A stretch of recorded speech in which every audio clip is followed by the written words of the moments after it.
40, 47, 48 के कामयाब उम्मीदवार नोटिफिकेशन कलअदम करार देने की दरखास्तों पर महफूज फैसला आज सुनाया जाएगा। Chief justice Islamabad high court फैसला सुनाएंगे। NA 128 लाहौर से ऑन चौधरी की कामयाबी का नोटिफिकेशन कलअदम करार देने की दरखास्त इस्लामाबाद हाई कोर्ट ने इलेक्शन कमीशन को नोटिस जारी करके आज जवाब तलब कर लिया। NA 11 स्वाद से लीगी उम्मीदवार अमीर मुकाम की कामयाबी का नोटिफिकेशन चैलेंज करने का केस भी आज सुना जाएगा।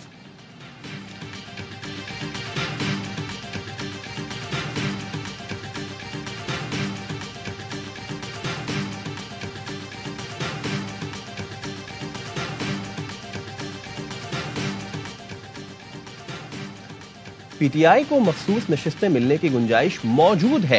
PTI दरखास्त करे तो इलेक्शन कमीशन गुंजाइश निकाल सकता है। साबिक सेक्रेटरी इलेक्शन कमीशन कुंवर दिलशाद कहते हैं, इलेक्शन कमीशन गौर नहीं करता तो PTI सुप्रीम कोर्ट जा सकती है। किसी से इल्हाक नहीं होता तो तहरीक इंसाफ वाले आजाद ग्रुप बना लें।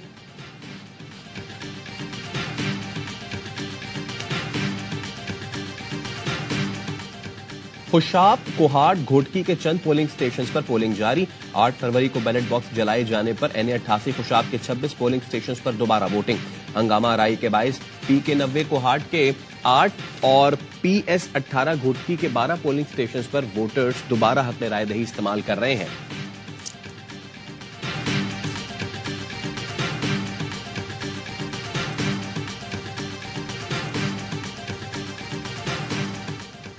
अमरीका का पाकिस्तान में इंतखाबात में धांधली के इल्जामात की तहकीकात का मुतालबा। तर्जुमान अमरीकी महकमा खारजा मैथ्यू मिलर कहते हैं, इल्जामात के सवाल पर हमारा यही जवाब है कि तहकीकात मुनासिब कदम होगा।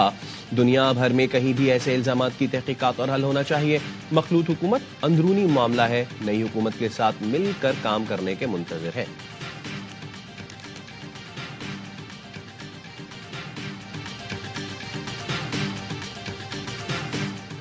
और गैस मजीद महंगी। IMF की एक और शर्त पूरी। प्रोटेक्टेड सार्फिन के लिए गैस कीमतों में ₹100 इजाफा। नॉन प्रोटेक्टेड सार्फिन के लिए ₹300 फी MMBTU इजाफा कर दिया गया। बल्क में गैस इस्तेमाल करने वालों के लिए फी MMBTU नर्फ में ₹900 बढ़ा दिए गए। CNG सेक्टर के लिए फी MMBTU कीमतों में ₹170 का इजाफा कर दिया गया। घरेलू सार्फिन के लिए इतलाक 1 फरवरी से होगा।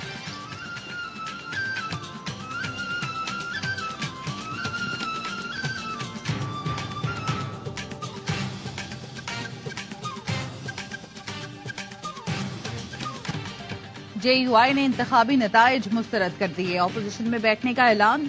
मौलाना फजल रहमान ने धमकी दी, लगता है फैसले ऐवान में नहीं मैदान में होंगे, असेंबली में भी रहेंगे और तहरीक भी चलाएंगे। मौलाना ने नवाज शरीफ को भी अपोजिशन में बैठने की दावत दे दी। जो समझता है धांधली हुई साथ आ जाए, जो नहीं समझते वो मजे करें। इलेक्शन में बुरी तरह नाकामी। फजल रहमान एस्टैब्लिशमेंट पर बरस पड़े। इल्जाम लगाया, इलेक्शन कमीशन एस्टैब्लिशमेंट के हाथों या कमाल रहा। एस्टैब्लिशमेंट समझती है ये इलेक्शन ठीक था तो 9 मई का बयानिया दफन हो गया।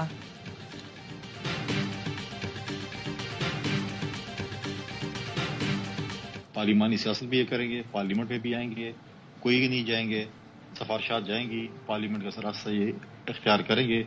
ये सोचे भी नहीं कि पार्लिमानी सियासत ये नहीं करेंगे। ये तो आप छोड़ देना, हमें तो पता है, हमारे तो इनके तो लीडर और हमारे इलाके के हमें पता है कि वो क्या करेंगे। ठीक है, मैं अभी से आपको जवाब दे रहा हूँ।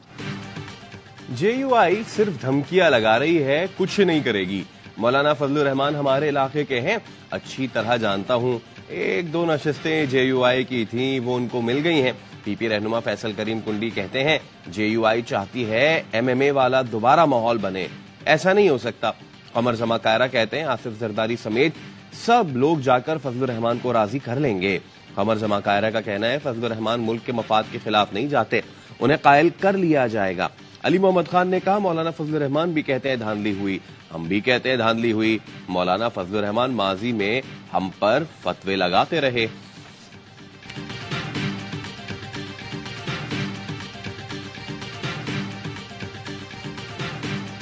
आज जब उसी मौलाना फजलुर रहमान साहब के साथ वहां से यह वार किया जाएगा, जब जमहूरी रास्ता नहीं होगा तो फिर कोई भी रास्ता इख्तियार करने में जमीयत उलमा इस्लाम आजाद होगी। शायद JUI वालों के हाथ वोट की पर्ची के लिए बने ही नहीं है, ये इनकलाब के लिए बने। अब इनकलाब का रास्ता फिर जनरल काउंसिल चुनेगी कि कौन सा रास्ता होना चाहिए इनकलाब। जमीयत उलमा इस्लाम के रहनुमा राशिद सोमरू की रियासत के खिलाफ हथियार उठाने की धमकी। प्रोग्राम 11th आवर में कहा, मुझे लगता है JUI वालों के हाथ वोट के लिए नहीं इनकलाब के लिए बने हैं। जमहूरी रास्ता नहीं होगा तो JUI कोई भी रास्ता इख्तियार करेगी। जनरल कौंसिल फैसला करेगी कि इनकलाब के लिए कौन सा रास्ता इख्तियार करना है। जो भी रास्ता होगा शिद्दत पसंदी तो नहीं होगी। के सवाल पर राशिद सोमरू का जवाब था, हम कोई भी रास्ता अपनाएंगे।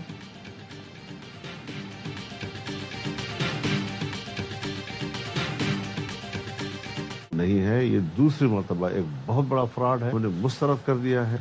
ये हुकूमत तो चलेगी नहीं फिर 2 दिन अगर आप सड़कों पे आ गए। खुदा करे ना चले, हम नहीं चाहेंगे कि ऐसी हुकूमतें चले मुल्क। शुजात साहब के घर के ऊपर बैठक लगी, आपको भी दावत दी गई थी उस बैठक के लिए? जिस पार्टी को हम समझ रहे थे कि वो हमारी बेसिक अलाई के तौर पर इलेक्शन हम लड़ेंगे, उन्होंने हमें हकारत के साथ मुस्तरद कर दिया। खुदा करे ये हुकूमत और पार्लियामान ना चले, कुछ भी हो जाए इस हुकूमत के साथ नहीं बैठूंगा। सवाल ही पैदा नहीं होता कि शहबाज शरीफ मजबूत वजीर आजम होंगे। चौधरी शुजात के घर मुशावरत में मुझे बुलाया तक नहीं। सबको साथ लेकर चलने वाले को इस हद तक मायूस कर दिया गया। सीधे हो जाएं वरना फैसले मैदान में होंगे। इंतखाबात में नाकामी पर मौलाना फजलुर रहमान का मायूस कुन रद्द अमल।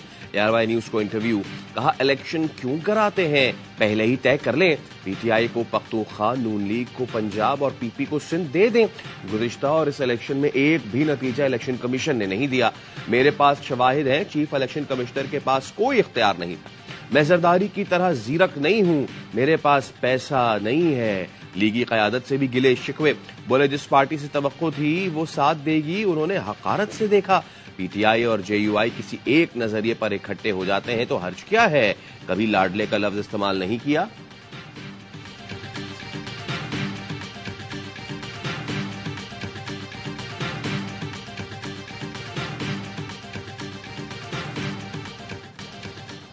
लाहौर के इलाके ग्रीन टाउन में मुबैना पुलिस मुकाबला, डाकू हलाक, साथी जख्मी हालत में गिरफ्तार। हलाक डाकू की शनाख्त अदील, जख्मी की मुदस्सिर के नाम से हुई। दोनों डाकू कत्ल डकैती समेत दर्जनों वारदातों में पुलिस को मतलूब थे।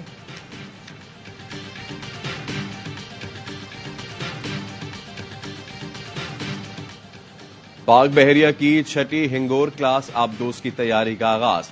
तकरीब का इनेकाद Karachi shipyard and engineering works में हुआ। हिंगोर क्लास आबदोजें जदीद तरीन टेक्नोलॉजी और हथियारों से लैस की जाएंगी। हिंगोर क्लास आबदोजों की पाकिस्तान में तैयारी से पाक बहरिया की खुद इन्हिसारी को फरोग मिलेगा। Chief of the naval staff admiral Naved Ashraf तकरीब के मेहमान खुसूसी थे। उन्होंने आबदोज तैयारी में चाइना शिप बिल्डिंग कंपनी के ताउन का शुक्रिया अदा किया।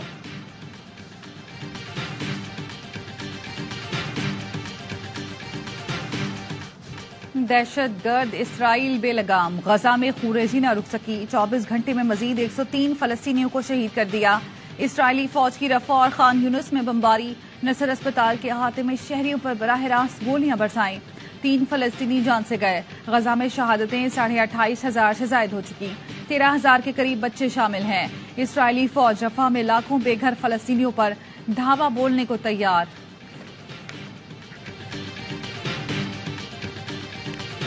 अमरीकी सदारती इलेक्शन के करीब बाइडन अमरीकी इंतजामिया के लिए धचका। मैक्सिको सरहद से तारकीन वतन को रोकने में नाकामी पर वजीर होमलैंड के खिलाफ रिपब्लिकन अक्सरियती ऐवान नुमाइंदगान में मवाख़ज़े की करारदाद मंजूर। मामला अब सेनेट में जाएगा। सदर बाइडन ने करारदाद को रिपब्लिकन ड्रामा करार दे दिया।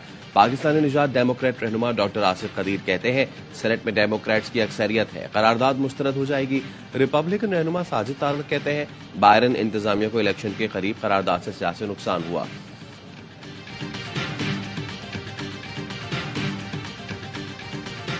खुद पर डाउट किया तो जानी मरेगा, डर को आउट किया तो हीरो बनेगा। HBL PSL सीजन 9 को ऑफिशियल एंथम खुल के खेल जारी कर दिया गया। रॉक स्टार अली जफर और आयमा बेग ने आवाज का जादू जगाया। अली जफर ने PSL सीजन 1, 2 और 3 में आवाज का जादू जगाया। इसके बाद कई गुलकार आए, रंग ना जमा पाए। भाई आए और आते ही छाए। अली जफर की आवाज में एंथम ने रिलीज होते ही सोशल मीडिया पर धूम मचा दी।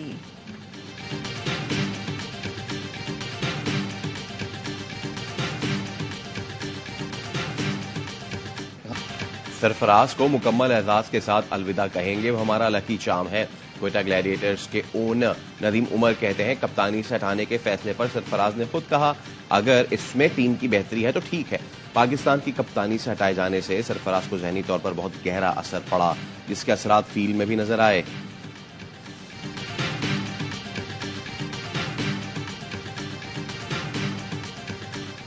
और पाकिस्तान के नौजवान खिलाड़ी PSL 9 में परफॉर्म करने के लिए पुरअज़्म।